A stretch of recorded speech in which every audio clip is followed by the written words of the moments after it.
हुए थे हमारा बल्दियाती निज़ाम के हवाले से, आप सब ने एक बार फिर साबित कर दिया है कि पाकिस्तान पीपल्स पार्टी के साथ है और पाकिस्तान पीपल्स पार्टी को एक बार फिर जितवाए हैं। तो उसका मैं आपका, इस शहर का, पूरा सूबा का अवाम का शुक्रगुजार हैं कि इन्होंने एक बार फिर पीपल्स पार्टी पे एतमाद किया है, तीर पे एतमाद किया है।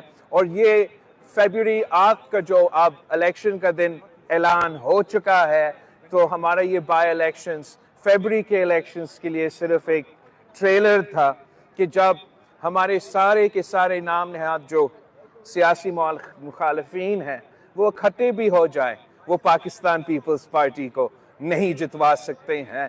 जो चंद महीना पहले रो रहे थे कि पाकिस्तान पीपल्स पार्टी की सूबाई हुकूमत है और पाकिस्तान पीपल्स पार्टी ने धांधली करके बल्दियाती इलेक्शन जितवाए हैं, तो कल ना हमारा हुकूमत था, ना हमारा सूबाई हुकूमत था, और फिर भी पाकिस्तान पीपल्स पार्टी ने उन्हीं जमातों को हरवाया है। और इंशाअल्लाह ताला जो फरवरी 8 का इलेक्शन है वो तीर की जीत का दिन होगा। वो शहीद जुल्फ़िकार अली भुट्टो और शहीद मोहतरमा बेनज़ीर भुट्टो की मंशूर की फ़लसफ़ा की जीत होगा, ताकि हम अवाम को अपने मसाइल का हल दिलवा सकते हैं, ताकि हम इस मुआशी बहरान से निकाल सकते हैं, ताकि हम महंगाई, बेरोजगारी और गुर्बत का मुकाबला कर सकते हैं। वही भुट्टो शहीद का मंशूर के मुताबिक, रोटी कपड़ा और मकान के मुताबिक हम इंशाअल्लाह ताला पाकिस्तान के अवाम को इन मसाइल से भी निकालेंगे। हमने कराची के लिए नौजवान मेयर चुना था और नौजवान डेप्यूटी मेयर चुना था, और दोनों को इस सूबे के, इस शहर के अवाम ने बड़ा अक्सरियत के साथ जितवाया है। और मेरे उम्मीदवारों के में अपना भी एतमाद दिखा दिया है। साबित हो गया है कि कराची से लेके कश्मीर तक पाकिस्तान के अवाम पीपल्स पार्टी के पास है, और इंशाअल्लाह ताला फरवरी 8 को हम साबित कर देंगे कि कराची से लेके कश्मीर तक के अवाम भी पाकिस्तान पीपल्स पार्टी के साथ, तीर के साथ है। आप जब यहाँ पर आए स्टेडियम में, और यकीनन एक बड़ी कामयाबी आपको हुई है, लेकिन इससे थोड़ी देर पहले साबिक सदर आसिफ अली जरदारी और नवाज शरीफ के दरमियान राब्ता भी हुआ है और एक दूसरे को मुलाकात की दावत भी दी है। नवाज शरीफ पर आप कितना भरोसा कर सकते हैं? क्या उससे कोई मीसाक जमहूरियत, मीसाक मईशत या किसी और मामले पर बातचीत या कुछ हो सकता है? मेरे ख्याल में आपके पास ये पुराना खबर है। सदर जरदारी साहब का जो राब्ता हुआ था मियाँ साहब के साथ, वो तो अपना उनका वतन वापसी के आज खबर आई है, आज शायद खबर आया होगा, खबर पुराना है। और बातचीत तो होता रहता है, यही तो बहुत अच्छी बात है, खासतौर पे पाकिस्तान पीपल्स पार्टी के कि हमारे दरवाजे किसी के लिए खुले, किसी के लिए बंद नहीं है। और अगर कोई फ़ोन करता है या हम अगर सियासी जो मसले हैं इस मुल्क के, इसके हवाले से किसी से भी राब्ता करते हैं, तो इतना बड़ा खबर नहीं होना चाहिए। इंशाअल्लाह ताला हमारा रास्ता तमाम सियासी जमातों के साथ रहेगा, और इलेक्शंस में पाकिस्तान पीपल्स पार्टी अपने बलबूते पे, अपना मंशूर पे, अपना नजरिया के मुताबिक लड़ेंगे। कराची में इस वक्त आपका मेयर है, आपने दावा किया था और आज वो दावा पूरा भी करके दिखाया। न सिर्फ मेयर बनाया बल्कि उसको भारी अक्सरियत से इलेक्ट भी करवाया है। तो अब कराची की महरूमियों की बात की जाती है और कराची में पानी, बिजली, दीगर मसाइल जिसके लिए यकीनन मेयर भी अपने बातों में जिक्र करते रहते हैं। तो आने वाली हुकूमत में आप क्या कराची की महरूमियों का खात्मा किस तरह करेंगे, क्या प्लान है? इंशाअल्लाह ताला हमारा ये उम्मीद है कि तारीख में पहली बार अब पाकिस्तान पीपल्स पार्टी का ना सिर्फ KMC में हुकूमत होगा, ना सिर्फ सूबाई हुकूमत होगा, मगर साथ साथ वफाकी हुकूमत होगा। और जब चारों हुकूमतें साथ मिलके काम करते हैं, ख़ास तौर पे इस शहर के हवाले से, तो वही तरीका है कि हम इस शहर के मसाइल हल कर सकते हैं। हमारा जो प्रायोरिटीज़ है यहाँ के लिए, कराची के लिए, नंबर 1 वो हमारा पानी का मसला है, बहुत बड़ा मसला है जिसको हम मुख्तलिफ तरीके से उसको एड्रेस कर भी रहे हैं। लेकिन उम्मीद है कि जब तीनों हुकूमतें साथ मिलके चलेंगे तो हम काफ़ी अच्छे तरीके से इस मसला को हल करेंगे। दूसरा जो हमारा सबसे बड़ा मसला है वो रोज़गार के हवाले से है। कराची के क्या पूरा पाकिस्तान के जो नौजवान हैं वो रोज़गार चाहते हैं इस मुआशी बहरान में, जहाँ महंगाई तारीख़ी सतह पे है, गुर्बत और बेरोज़गारी भी साथ साथ तारीख़ी सतह पे है। हमारा ख़्याल में आपको एक अवाम दोस्त हुकूमत की ज़रूरत है, जो इनकलाबी प्रोग्राम्स जैसे बेनज़ीर इनकम सपोर्ट प्रोग्राम, हमारा तारीख़ है कि हमने अवाम दोस्त मंसूबे लेकर आए हैं। माजी में हमने Benazir income support programme introduce किया था। हमने तारीख़ में आप बीबी शहीद का हुकूमत देखें, आप सदर ज़रदारी का हुकूमत देखें, आप कायदे अवाम का हुकूमत देखें, जब पीपल्स पार्टी की हुकूमत आई है तो पाकिस्तान के अवाम को रोज़गार मिला है। तो इस वक्त भी ये ज़रूरी है कि पाकिस्तान पीपल्स पार्टी की हुकूमत आए ताकि हम अवाम दोस्त मंसूबे लेकर आए जिससे अवाम को फ़ायदा हो, उनका मुआशी मुश्किलात में कमी आए। अच्छा ये बता दीजिएगा चेयरमैन साहब, ये बता दीजिएगा चेयरमैन साहब, बात होती है आज नवाज शरीफ या नून लीग की तरफ से ये कहा जा रहा है कि Peoples Party level playing field का जो मुतालबा है वो टीवी पर या मीडिया पर ना करे, मैदान में आकर मुकाबला करे। अब पीपल्स पार्टी, नून लीग, पीटीआई और पाकिस्तान में एक तीसरी कुव्वत भी होती है, उससे सियासी मुकाबले के लिए तैयार है। हम तो मैदान में हैं, हम मैदान में हैं और जीत भी रहे हैं। आज से नहीं, इन बाई इलेक्शन से नहीं, मगर बदी आती इलेक्शंस में भी पाकिस्तान पीपल्स पार्टी मैदान में थे और जीते। बाई इलेक्शंस में भी पाकिस्तान पीपल्स पार्टी मैदान में थे और जीते। आप उनसे पूछे जो बाई इलेक्शंस में मैदान से भाग रहे थे, जो बल्दियाती इलेक्शंस में मैदान से भाग रहे थे, जो नवंबर के जनरल इलेक्शन से मैदान से भाग रहे थे, आप उनसे ये सवाल जो है पूछे। हुकूमत भी पीपल्स पार्टी बनाएगी तो बहुत सारे जो बलूचिस्तान के सियासतदान थे वो पीपल्स पार्टी में आए, केपीके से आए, अब लोगों की वापसी का सफर शुरू हो गया और कहा बातें ये हो रही हैं वापसी पता नहीं, वापसी का अगेन ये गलत खबर है।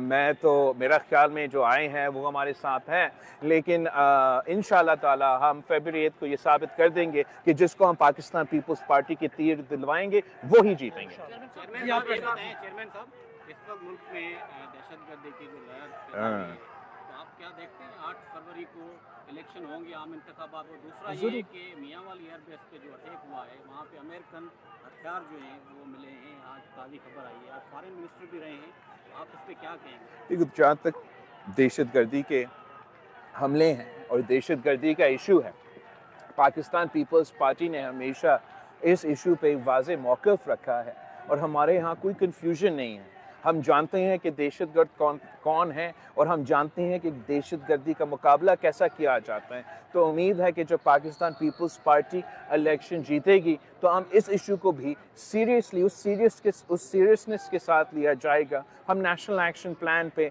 अमल दरामद करेंगे और इंशाअल्लाह ताला पाकिस्तान के अवाम को इस इशू से भी हम इस मसला का भी हम हल निकालेंगे। जहाँ तक अमेरिकन का जो हथियार है जो अफ़गानिस्तान में छोड़ा गया, हम तो काफ़ी देर से इस इशू को उठा रहे हैं कि चाहे वो पख्तूनख्वा हो या सिंध का कच्चा हो, जो हमारा दहशतगर्द है, जो ये डाकॉइट्स है, जो इस किस्म के ग्रुप्स हैं, अफसोस के साथ उनके पास इस किस्म के हथियार आए हैं जो अमेरिकन ने अफ़गानिस्तान में छोड़े थे। और इसका हल ये है कि हमें अपने पुलिस को सपोर्ट करना है, उनको वो वसाइल देना है जो कि अब उनके मुखालिफ के पास है। अच्छा ये बताइए चेयरमैन साहब, ये बताइएगा कल नून लीग ने सदर पाकिस्तान को जो है मुस्तफ़ा होने का मुतालबा किया है कि उनके ऊपर संगीन जो है वो सुप्रीम कोर्ट ने इल्ज़ामात लगाए हैं, और जो पहले असम्बली तोड़ी गई थी उसके ऊपर जो है इमरान खान ने जो वज़ीर आज़म थे तो अदम एतमाद की तारीख वो उसके हवाले से उन्होंने कहा कि मुस्तफ़ा हो जाना चाहिए, इनका टाइम पीरियड भी पूरा हो गया। जहाँ तक आइन ये गुंजाइश देता है अलवी साहब को कि जब तक इलेक्शंस ना हो और इलेक्टोरल कॉलेज मुकम्मल ना हो और नया सदर का इंतखाब ना हो तो वो ये ओहदा संभाल सकता है।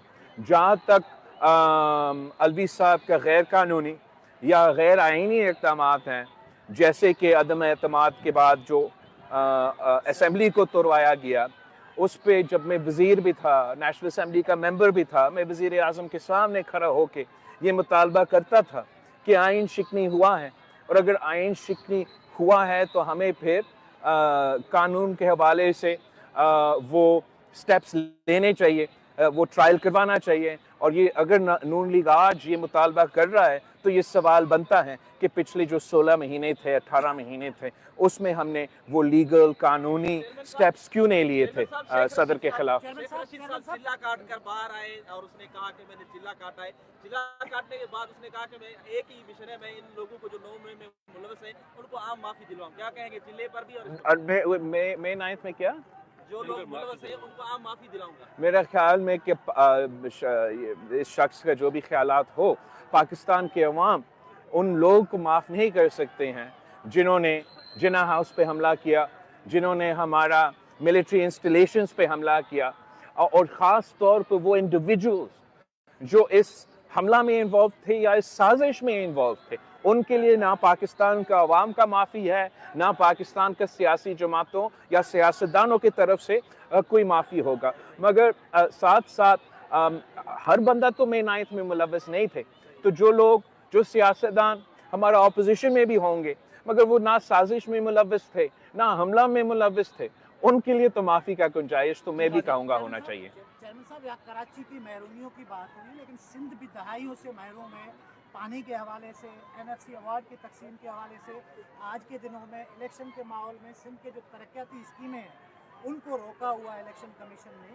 ہزاروں نہیں لاکھوں لوگ سفر کر رہے ہیں سندھ کے, اس حوالے سے آپ کیا کہتے ہیں؟ آپ بالکل صحیح کہہ رہے ہو, اور اس سوال کا جواب میرے پاس نہیں ہے کہ کیوں آخرکار اس صوبہ کے ساتھ ایک ستولہ سلوک کیا جا رہا ہے, جبکہ ترقیاتی منصوبے پنجاب میں چل رہے ہیں, جب ترقیاتی منصوبے وفاق کے چل رہے ہیں. تو وہ ترقیاتی منصوبے جس کے لیے ہمارا جو کیئر ٹیکر حکومت ہے انہوں نے تو الیکشن کمیشن کو لکھا بھی ہے, یہ ہماری سکیمز ہے, آن گوئنگ سکیمز ہے, اپروو بھی ہے, آپ ان کو اجازت دیجئے. مگر افسوس کے ساتھ کہنا پڑ رہا ہے کہ الیکشن کمیشن نے ان سکیمز کو اجازت نہیں دی. اس کی وجہ سے اس صوبے کے عوام سفر کر رہے ہیں. نہ صرف ہمارا ترقیاتی منصوبے سلو ہو رہے ہیں, نہ صرف ہمارے سیلاب متاثرین کو مدد دلوانے کے لیے وہ منصوبے سلو ہو رہے ہیں, لیکن یہ سارے ترقیاتی منصوبے کے ایک معاشی انداز میں ایک فائدہ ہوتا ہے, روزگار کے مواقع پیدا ہوتے ہیں ہمارے نوجوانوں کے لیے. تو اس وقت سندھ کے عوام روزگار سے محروم رکھا جا رہے ہیں, ان کو ترقیاتی منصوبے سے محروم رکھا جا رہا ہے. اور میرا خیال میں آپ کو یہ سوال الیکشن کمیشن سے پوچھنا چاہیے کہ جب صوبائی حکومت ہمارا بھائی جو ہے محسن نقوی صاحب ان کو پنجاب کی ڈیولپمنٹ سکیمز کے بارے میں خط بھیجتے ہیں تو اگلا ہی دن الیکشن کمیشن آٹو پائلٹ پہ اپروول دیا جاتا ہے. لیکن جب ہمارا جسٹس ریٹائر مقبول باقر صاحب اپنا صوبہ کے حوالے کے ترقیاتی منصوبے الیکشن کمیشن بھیجتے ہیں, پتہ نہیں درمیان میں کہاں گم ہو جاتے ہیں کہ اس کا جواب تک نہیں آتا. اچھا چیئرمین صاحب, یہ بتائیں کہ جب سے نواز شریف آیا ہے تاثر یہ کیا جا رہا ہے کہ وہ چوتھی مرتبہ وہی وزیر اعظم بنیں گے. آپ کو وزیر اعظم کیوں نہیں بنایا جا رہا ہے, کیا مسئلہ ہے؟ آپ وزیر اعظم کے لیے تیار ہیں, ہاں یا نہ؟ میں پاکستان پیپلز پارٹی تو ایک ہر وقت الیکشنز کے لیے بھی تیار ہوتے ہیں. ہمیں کسی الیکشن میں کہیں اور دیکھنے کے بجائے ہم نے عوام کی طرف دیکھا ہے, اور ہم عوام پہ اعتماد کرتے ہیں, اور انشاءاللہ تعالی ہر پاکستان کی شہری ایک امیدوار تو بن سکتا ہے, مگر آخر جو فیصلہ ہے وہ عوام کریں گے. اور میں پر امید ہوں کہ پاکستان کے عوام اس بار پاکستان کا وزیر اعظم لاہور سے تو نہیں ہوگا. Thank you.